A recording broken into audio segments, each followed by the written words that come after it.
कोई भी लीडर हैं जो प्रधानमंत्री 2 बार रह लें, थोड़ी बहुत एंटी इनकम्बेंसी आ जाती है। इस देश में 3 बार सिर्फ नेहरू जी चुनाव जीत पाए। बट आपके खिलाफ ग्राउंड पे जब हम जाएं तो लोग भी कहते हैं, बीजेपी के लोग भी कहते हैं कि एक प्रो इनकम्बेंसी है। तो 272 जब पार हुआ 2014 में, तो लोगों ने कहा मोदी जी की आंधी है देश में। अगर अब 370 पार हो रहा है तो ये क्या है? आपको लगता है आपकी लोकप्रियता भी चरम पर है? और ये प्यार क्यों है लोगों का?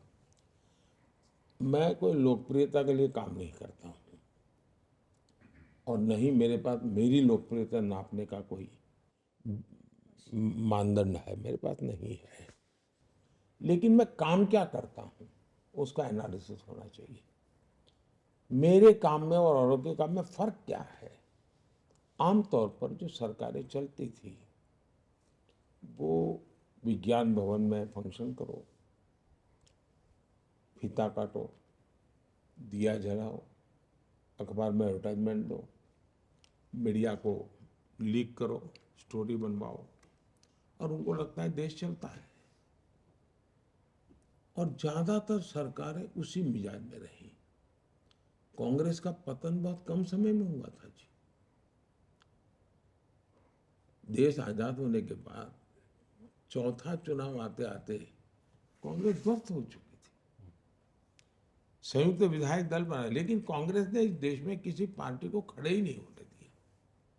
उन्होंने खुद ने देश के लिए करने के बजाय विरोधी दलों को खत्म करने में ही अपनी शक्ति लगाई, इसलिए ऑल्टरनेट खड़ा नहीं हुआ। अदरवाइज 67 के चुनाव में ही देश उनको रिजेक्ट कर चुका था। हिंदुस्तान में आप देखिए, सरकारों के अलग अलग मॉडल अब देश के सामने आ चुके हैं और मैं तो मानता हूँ ये केस स्टडी का विषय है। कोई यूनिवर्सिटी करे, कोई मीडिया करे, कोई मीडिया पर्सन किताब लिख सकता है। देश ने एक कांग्रेस का मॉडल देखा है, देश ने लेफ्ट का मॉडल देखा है, देश ने पारिवारिक पार्टियों का भी मॉडल देखा है, जो of the family, by the family, for the family political पार्टियां चलती है, उनका मॉडल भी देखा है।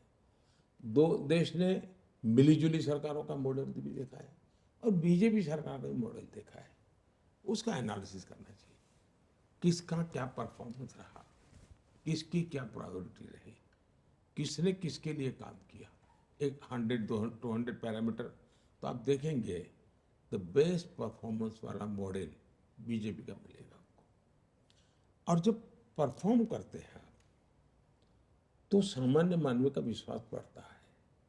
फिर एंटी इनकम्बेंसी किस बात की होती है कि एक ऐसी सरकार, मेरा ये नहीं हुआ। हर एक का होता नहीं है, प्रो इनकम्बेंसी में कोई हर एक का हो गया ऐसा नहीं होता है। लेकिन आज पब्लिक मीटिंग में जाके मैं कहता हूँ भाई आप लोग ये चुनाव में जो करते हो करते रहना, लेकिन मेरा एक काम करना।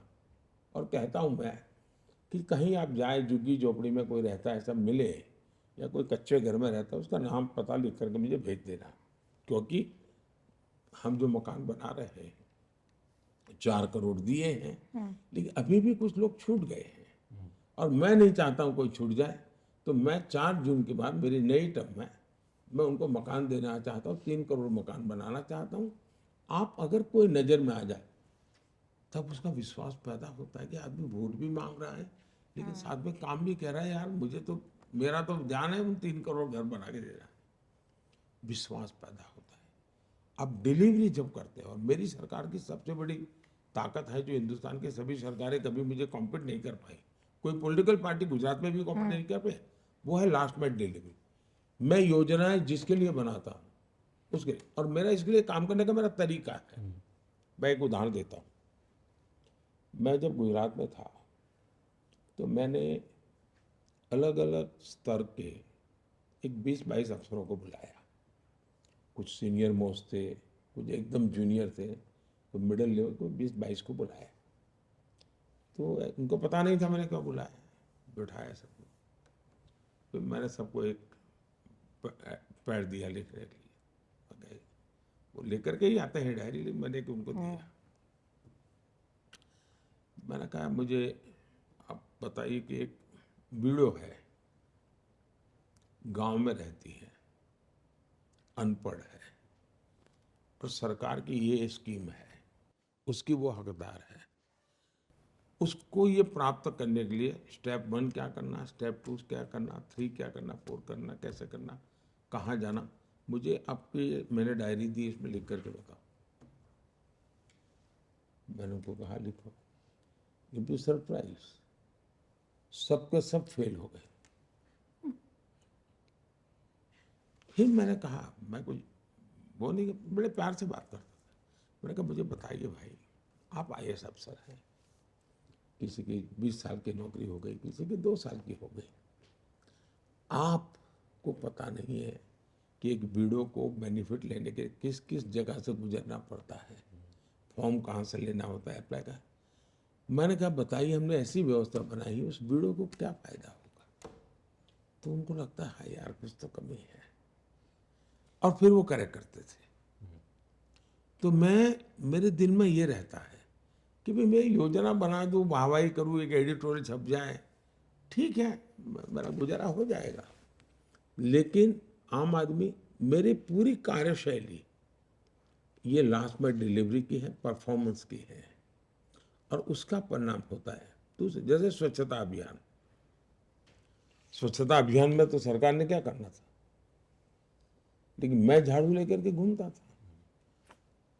छोटा सा बच्चा भी अपने दादा को कहता है कि दादा मोदी जी ने ना कहा है। इस चीज को छोटी मत मानिए जी, आज के युग की बहुत बड़ी घटना है।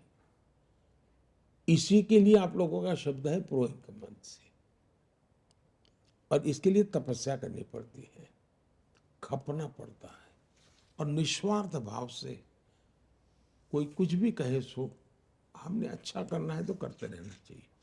वो देश देखता है जी, जनता जनार्दन ईश्वर का रूप है, उसको सब समझ होती है। तो मुझे आज तक मेरे जीवन में यही बेनिफिट मिला है